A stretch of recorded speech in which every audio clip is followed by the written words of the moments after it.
जिस तरीके से शौकत खानम हॉस्पिटल है, जिस तरीके से नमल यूनिवर्सिटी है, और इस यूनिवर्सिटी में अलकादर में जिसमें बच्चे इस्लामी तालीम हासिल कर रहे थे फ्री ऑफ कास्ट, जिसमें ट्रस्टी यानी खान साहब का ट्रस्टी होने के सिवा और कोई ज़ाती बेनिफिट नहीं है, और जिसमें प्रोसिक्यूशन के गवाह ने ये एडमिट भी किया है कि इसमें से खान साहब ने ज़ाती तौर पर इस केस में कोई बेनिफिट नहीं लिया है।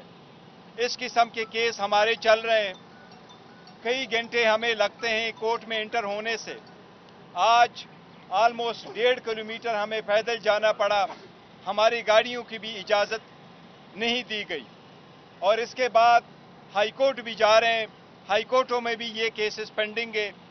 दूसरी तरफ आपने हसन और हुसैन को देखा जो ऑलमोस्ट 7 साल बाद पाकिस्तान आए, जिनके खिलाफ सुप्रीम कोर्ट की फाइंडिंग है, जिसके खिलाफ जॉइंट इन्वेस्टिगेशन टीम की रिपोर्ट से जिनके खिलाफ रेफरेंसेस पेंडिंग थे, वो अपने एब्सकॉन्शन आने के लिए कोर्ट ने इजाज़त भी दे दी। वो एक दिन पेश हो गए और दूसरे दिन उनके सारे के सारे केसेस ख़त्म हो गए। ये वो केसेस थे जो कई आशरे पे चलने वाले थे, जिनमें उनके सबूतों की भी ज़रूरत नहीं है, क्योंकि वो एडमिट कर चुके थे उन घर में रहना, और ये एडमिट कर चुके थे कि उन्होंने उसका हिसाब नहीं दिया था कि इसके ख़रीदने के लिए पैसा कहाँ से आया और ये मलकियत किसकी थी। आज भी एवन फील्ड एक मुअम्मा है, किसी को नहीं पता ये किसकी मलकियत है, ये कितने पैसों से ख़रीदी गई, कब कैसी ख़रीदी गई, ये आज भी ये मुअम्मा हल नहीं हुआ है, जबकि इसमें इन्वॉल्व सारे जो एलिमेंट्स थे, सारे कैरेक्टर्स थे, वो इक्विट भी हो गए। हम अदलिया से ये दरख्वास्त करते हैं कि हमें भी 45 साल इंतज़ार करके फिर ये न कहना कि इंसाफ नहीं हुआ था, ड्यू प्रोसेस नहीं फॉलो हुआ है। आपके होते हुए हम इंतज़ार कर रहे हैं, अदलिया पे एतमाद करते हैं, अदलिया से उम्मीद रखे हुए हैं, हमें भी इंसाफ जल्द से जल्द दिया जाए, उसी तरीके से जिस तरीके से इन लोगों को जल्दी इंसाफ मिलता है, जबकि हमारे साथ ज़्यादतियाँ हुई है। साथ ही साथ खान साहब के साथ आज पॉलिटिकल मामलात पे भी बात हुई है, और पॉलिटिकल मामलात पे अफगानिस्तान की सिचुएशन पे भी बड़ा कंसर्न है।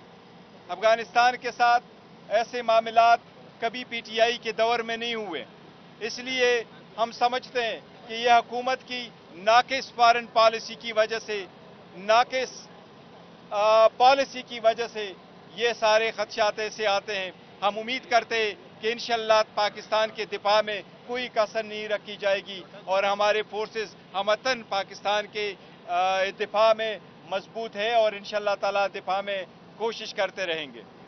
साथ ही पॉलिटिकल मामलात पे खान साहब से डिस्कस हुआ है।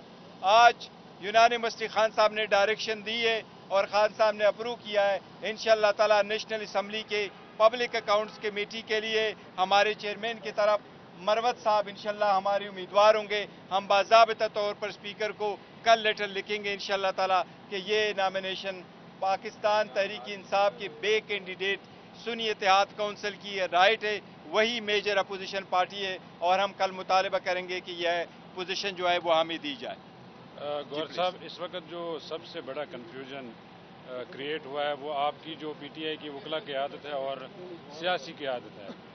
इमरान खान साहब ने आईएमएफ के सामने जो एहतजाज हुआ उसको कंडेम नहीं किया, आपने कंडेम भी किया, आपने लाताल्लुकी का इजहार किया। मरवत साहब ने कहा जी केपी में जो पीटीआई की हुकूमत थी उसमें बड़ी करप्शन हुई है, उस पर क्या कहेंगे? दूसरा ये बताएगा जो आपकी खसूसी निशस्तों का मामला इस वक्त चल रहा है उस हवाले से क्या अपडेट है? जहाँ तक आपने आईएमएफ के लेटरों का जिक्र किया, लेटर हमने ज़रूर लिखे थे, उनको याद दहानी करवाई थी।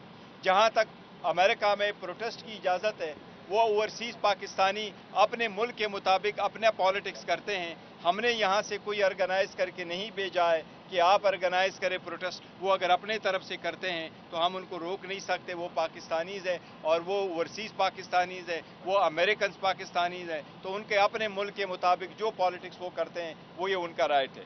जहाँ तक रिज़र्व सीट का है, रिज़र्व सीट पे हम सारे मुतफिक हैं, और मुतफिका तौर पर ये हमारा वर्शन है कि आर्टिकल 51 के मुताबिक किसी भी पॉलिटिकल पार्टी को उसकी जीती हुई सीटों से ज़्यादा सीटें नहीं मिल सकती।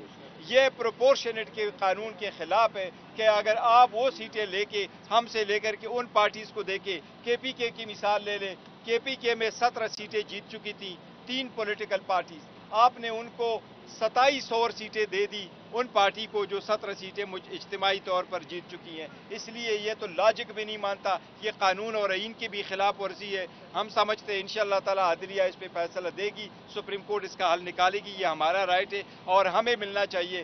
اگر پاکستان تحریک انصاف کی وومن کی ریپرزنٹیشن وہاں نہیں ہوگی تو ہم سمجھتے ہیں ایمان کمپلیٹ نہیں ہے، اسمبلی کمپلیٹ نہیں ہے۔